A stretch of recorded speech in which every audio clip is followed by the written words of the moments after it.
Welcome back to the Mars Venus Coaching Podcast, where we explore what it really takes to build a thriving coaching practice. Today's episode is a really special one because for the first time, we have a guest with us, Mr. Derek Smith, a master of ceremony, a public speaking trainer, and someone who's helped hundreds of entrepreneurs and rising leaders worldwide to enhance their speaking skills, their audience engagement, and their event delivery. So, if you want to become the go-to voice in your niche, this episode is for you. Before we dive in, I just want to thank all of you who have already subscribed and supported this channel. It really means the world to us. If you're new here and you get value from our conversation, please do us a little favor. Click that subscribe button below. I know it's just a small gesture, but it's really important for us to share this information with more coaches around the globe. Now, we often say that the way you present yourself, whether it's in a YouTube video, on a webinar, or on a live stage, has a direct impact on your success as a coach. Because if your message doesn't land, your audience won't take action. And today, I'm going to find out from directly what it takes to become an excellent speaker. And I also want to get some real practical tips that you can start applying right away to have your audience pay more attention. Derek, thank you so much for taking the time today. I know you have a busy schedule and you squeeze this conversation in. So thank you very much for that. I wouldn't miss it for the world. Thanks so much for having me here. I appreciate it. Excellent. Derek, I mean, you've seen so many speakers from all different levels, right? The speakers, presenters. Let's start right there. In your experience, what does it really take to become an excellent presenter?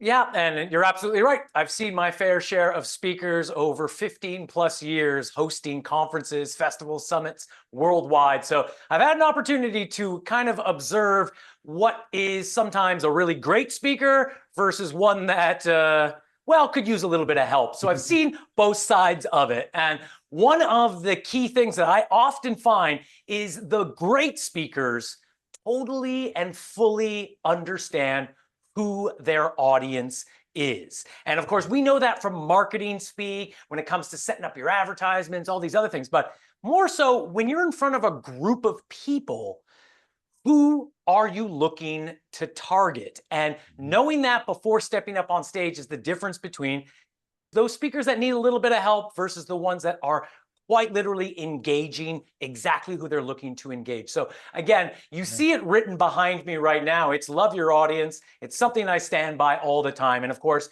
you can't love something you don't know. So I always encourage my great speakers to know their audience. Fantastic. So it is like in marketing, right? You have your ICP, your ISP, your ideal speaker profile. Or well, thank you. Yeah, you're right. Yeah. Right. Okay. So in your experience, those are the people that are more successful. They reach that person more directly because they speak directly to them. Yeah. And one of the other things is I think a lot of speakers, when they're especially first starting out, they feel the need to attract everybody in that room. And don't get me wrong, it's nice to be appealing. It's nice to be liked by people. But the truth is, those great speakers that are out there, if they're standing in front of 100 people, that's 100 potential audience members. But if you know who it is within that group of people that you're looking to target, you then just speak to them. So feel comfortable attracting that right audience, but also equally repelling the wrong audience. Because in this day and age, especially in front of a group of people live, people have short attention spans. Some people will be on their phone, and guess what?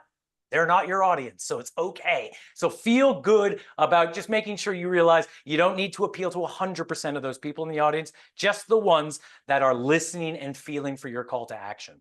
And Derek, I mean, I think a lot of coaches, a lot of people, I think in general, think, oh, I'm not born to be a speaker. Do you have to be born to be a speaker, or can you train, learn, practice to become an excellent speaker? Well, you definitely said one of the key words there. It's the same as if you want to become healthy, if you want to become, maybe lose or trim down a couple pounds. You need to go to the gym. You need to do a little bit of exercise, go for a walk. So in this case, yes, anyone is capable of becoming a great speaker. Practice is key. And, a lot of people they struggle with the idea of practice sometimes because it seems scary. It seems like something that really requires a great deal of effort. at least in my world, I believe that a lot of the great speakers I work with, we have a lot of fun with the practice element of it, because it's where you get a chance to practice things that, am I going to give this a try? Does this resonate? Does this work? And then, of course, when they're out there on the stage, they have that, peer reviewed, they've received the feedback. So when they are in front of a great audience, they can go, yeah, I know this works. That's why I've practiced it. So to make a long story short, absolutely, anyone can become a great speaker. A little bit of practice goes a long way. Excellent. I'd love to talk about the practice elements of it. But before we do that, I'd love to, because many of our coaches, many of our viewers, they will be doing their own YouTube videos. They may be hosting their webinars. What's the difference? Is there a difference on how you approach a YouTube video, a workshop, a live stage? Can you tell us a little bit about that? For sure, there are definitely key elements that are slightly different. However, some of the fundamentals still apply for live stages versus virtual stages.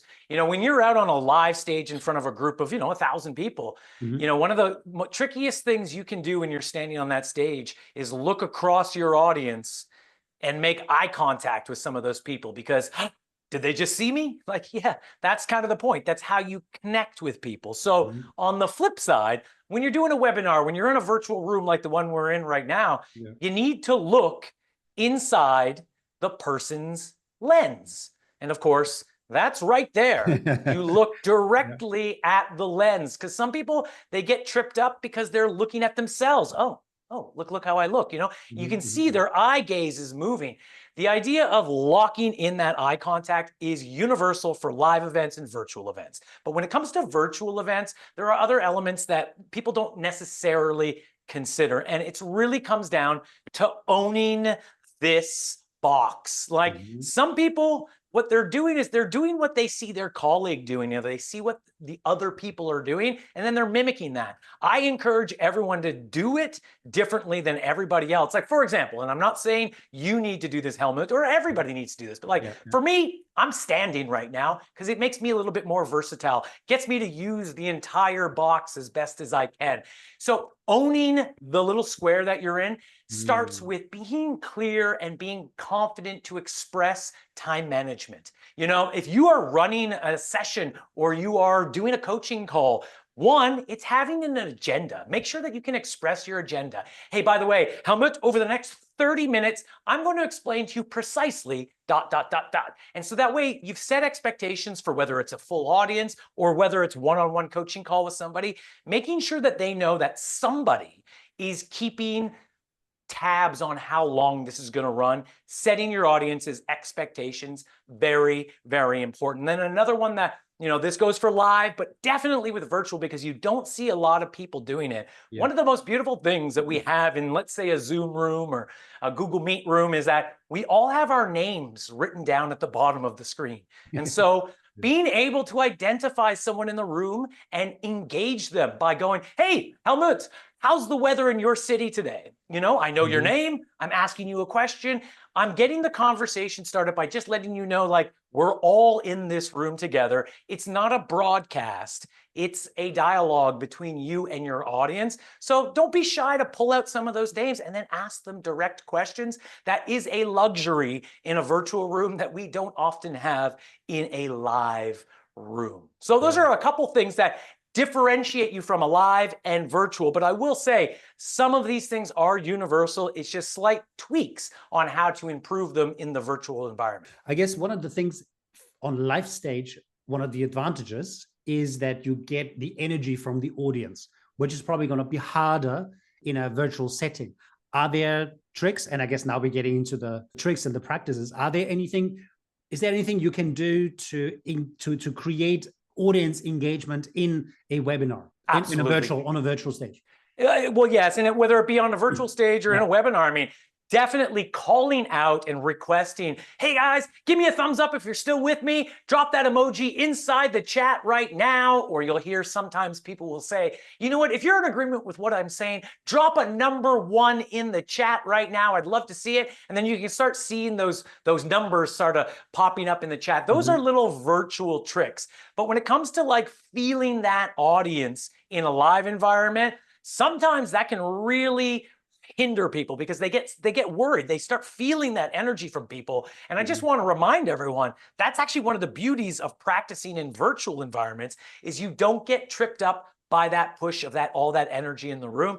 You are, I mean, right now it's just you and me, Helmut. All I can feel is you know what I mean? Or even a version of you, not even fully you. I can't quite, feel or smell you right now. I can't sense if you're in the room right now with me. Right. And actually, I think that's a benefit because you know what?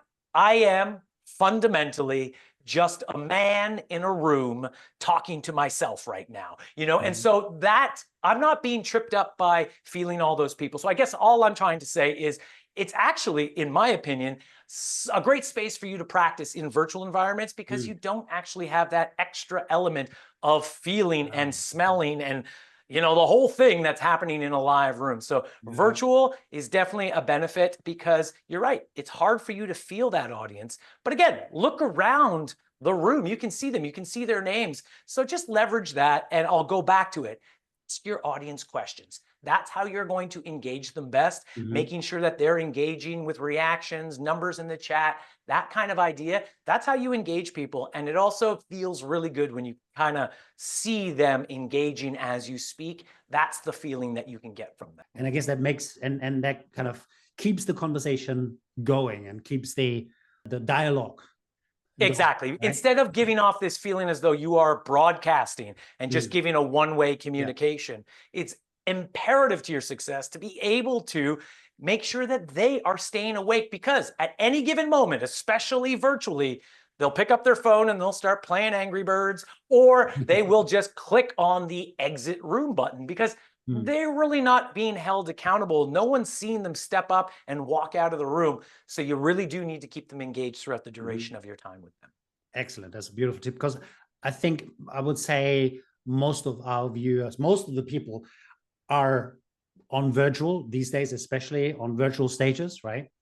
Do you have a preference? Do you have a favorite? I mean, I got to be honest with you. I like them both for different reasons. Of course, I absolutely love being on a live stage, feeling those people, being able to hype up a crowd. But I'll say this, Helmut, one of the things I absolutely love most about this conversation or this kind of environment is that right now, I'm not wearing pants. So I get away with not having to, no, I'm kidding. I am wearing pants. But I will say it's like there's something to be said where I know that once this is done, I am back in my environment and I can move on with my day. So there's something convenient about being able to sort of just be doing it from your office, your studio, or wherever you're doing it from.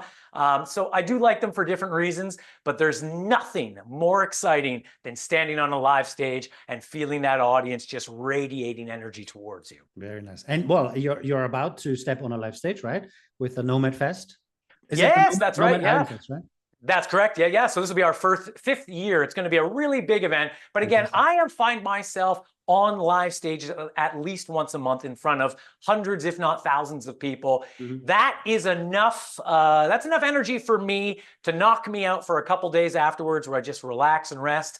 And then I'll be back next month to do it again. Because that's one thing that I think when it comes to live events, people miscalculate. And they think, you know what? I want to be on a live stage every week. I want to do it. It's like, good luck, because you are going to definitely, burn yourself out pretty quick. Now, I'm not saying not everybody can do that. There's definitely people who can do it.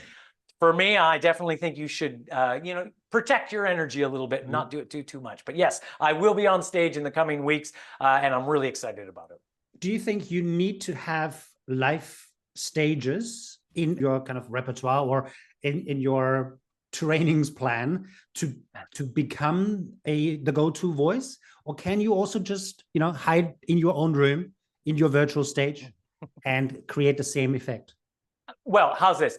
I do believe that what everybody's looking for is the stage effect. The stage effect, of course, is the opportunity to stand either quite literally in front of a live audience or virtually, whichever one, and spreading your business card to everybody in one fell swoop. Instead of having to shake hands with everybody, you just put it out there. They understand who you are. They do it. And I actually say that now more than ever, you can achieve that virtually just as well as you can live. You do not need to fly to Australia to do that big conference to be able to spread your business card. You can do it from this room, and they might even project it on a big screen for you at the conference. So long story short, absolutely more than ever, we're capable of getting that stage effect from virtual rooms, and people can definitely build a significant audience by just doing it from their studio or from their desk. I've seen it happen. I help a lot of people do that. Even right now, like Helmut, you're doing it from your studio right now, doing a podcast interview. I mean,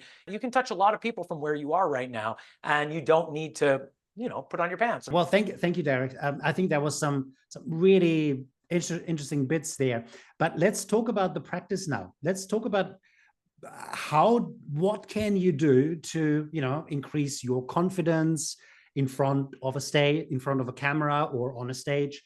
How can you improve your voice, your presence, your message?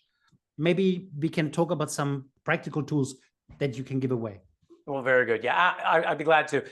One of the things we're all trying to do is, as I mentioned earlier, attract the right audience, right? And of course, let me be very clear to all the listeners and viewers out there right now, authenticity is what attracts people most, which implies that it's okay to not be perfect at any of this. It's okay to make mistakes, but just own those mistakes and keep moving on, or at least get through it. Remember, rule number one, never apologize when you make a mistake.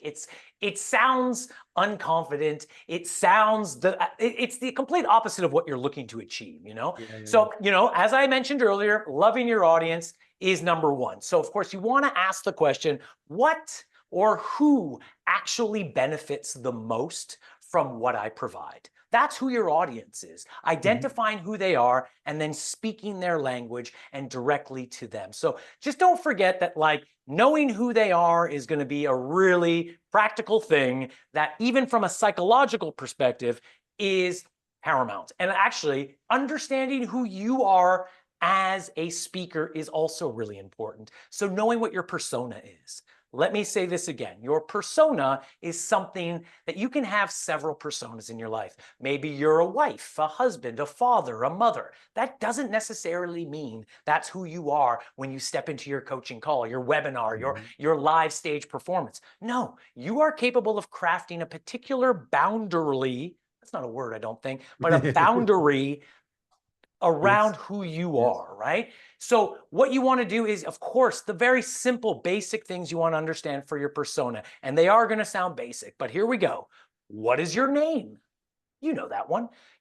What's your title? What brand do you represent? What are you most passionate about? Don't underestimate how powerful it is to be able to know what your mission is. Maybe if you don't have a mission, this would be your call to action to create a mission, because people love hearing about the things that are already moving that they can jump aboard and join in on. So it's not like, hey, next year, I really hope to attract 100 new clients in my bit. No, stop. You're already losing your audience. It's not very confident. It's rather, next year, I will be attracting 100 new clients to my business, and the way I'm going to be doing this is, and that just implies that you are on a moving train and everybody else can jump aboard. So making sure that you are capable of expressing precisely what your persona is, and it all goes back to, at the very least, having it psychologically up here in your head so you know who you are. You know that your persona is one that dresses, I wear blue jackets maybe, or maybe I wear collared shirts,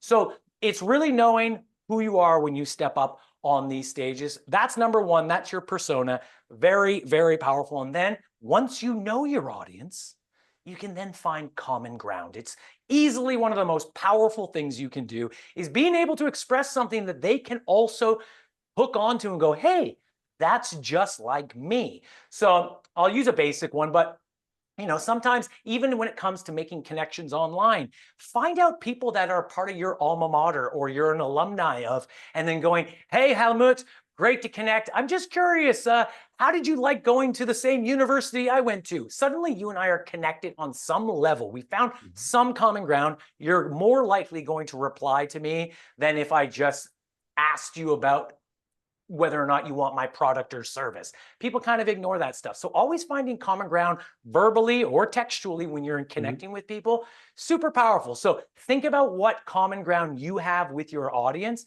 and make sure you express that. That's really going to attract them a little bit more. That's interesting. I think it's building rapport, right? It's building the trust, the connection with the people, with the person that listens to you. as you said in the beginning, if you know who you are talking to, then you can address them and they start listening to you. That's it. Okay. And again, it's really because we don't really want to step off any stage or leave a webinar simply with people giving you kudos for, hey, thanks a lot. That was great. Mm-hmm. That does not benefit your bottom line. What you want is you want people to take action. So my last little practical piece that I think you can take away is make sure that before you do any activity related to your speaking, ask yourself, am I here to inform people? Am I here to inspire people? Or am I here to challenge people? You see, especially when it comes to coaching, challenging people and helping them make the breakthrough they need in their lives is what we're here to do as coaches, right? So you'll hear a lot of speakers, at least when they first come to me, I'll ask them a similar question. Are you here to inform, inspire, challenge? What are you here to do? And they'll be like, oh, I just want to inspire people. It's like, yeah, you and everybody else, okay? Inspiration is a dime a dozen. But I'll say this, challenging people is something that can really get them taking action. And that is a very powerful call to action. I'll wrap it up by just saying this. Don't underestimate how important it is to have a call to action, something that you can repeat when you speak, so that way people will know, that's the action I'm being called to take. I am going to take that action, and I'm going to tap into that particular coach to help me achieve that. So remember, having a call to action is one of the most practical and powerful things you can have. And I know you wanted to wrap up the practical tips, but I do have one more question. And I think that's an important one, because especially when you're just starting off, right? I mean, you've been doing this for 15 years, so you probably don't get nervous. Or do you still get nervous on stage? And if you do, what do you do? What are your go-to moves to come to, to get into a different state? Absolutely, yes. And to answer your question, do I still get nervous before I'm about to step up on a big stage? Well, I definitely still feel a lot of things. And here's how I put it. Nervousness is just excitement without breathing. So being able to take 5 deep breaths backstage or before you're about to turn on your camera, what you're trying to do is you're trying to calm your heart, so that way your mind and your mouth don't get out of whack. I know, especially in the early days of me speaking publicly in front of people, I remember I'm a fast thinker. Sometimes I'm a fast talker too. And sometimes my thoughts would get ahead of me and I wouldn't know why. And it's just because my heart was beating so fast. So a bare minimum of 5 breaths before you step up on stage. And just to wrap that all up, do I get nervous before I step up on stage? No, I get excited before I step up on stage, which is the exact same feeling, except it's a little bit more controlled. So that way when I show up, I'm just showing up with enthusiasm and people can feel that. And they don't sense that I'm nervous, because I'm not. I'm naturally just, I'm charged up. Yeah, exactly. So again, I've said it twice. I'm going to say it one final time. If there's only one thing your listeners and viewers get out of this, is before any time you speak, before any coaching call, webinar, live stage performance, minimum 5 deep breaths to calm that heart. It will do you wonders. I really, really appreciate that. And think maybe before we finish our conversation today, what would you tell someone who is thinking of, like a coach who's thinking of going out there and going on a live stage? They haven't been on a live stage. What advice would you give them in terms of making sure that they succeed at attracting the right people? Well, in terms of making sure they don't collapse on stage, or they forget to breathe, Well, how's this? We don't prepare for people to collapse on stage when they're standing on there. So that's probably not going to happen. What do you do with your clients? Like, how do you prep your clients? Because I'm sure you get clients that have not been on stage, that want to go on stage. How do you prep them in your work? 3 very simple aspects, okay? Number 1, message, understanding what your message is. Of course, that also includes knowing who your audience is, because that's how the message is going to best engage with people. So understanding that, listen, less is more, keeping it simple, not feeling the need to be funny unnecessarily. If you're not a funny person, don't try to make jokes. Nobody wants to hear them, and they're probably going to land flat. So making sure your message is not only understood, but it's also practiced. Number two, it's the conversation we had around your persona, understanding who it is you are before you stand up on that stage. Why are you standing on this stage today? Why did they invite you to the stage, or why did you create the stage yourself?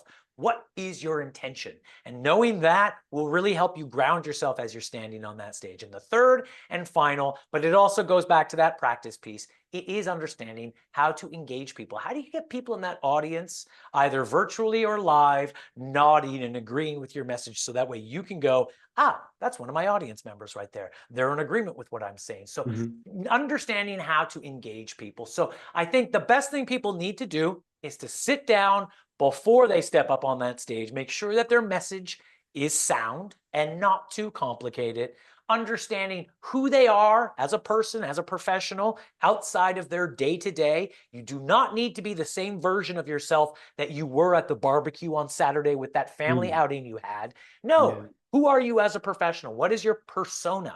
And then finally, tips and tricks around practicing your engagement, making sure that you understand that questions go a long way, eye contact goes a long way. Again, as people work their way up, they feel this. I'll just wrap it up by saying this. Remember, every time you get a chance to speak, even right now, it's all practice.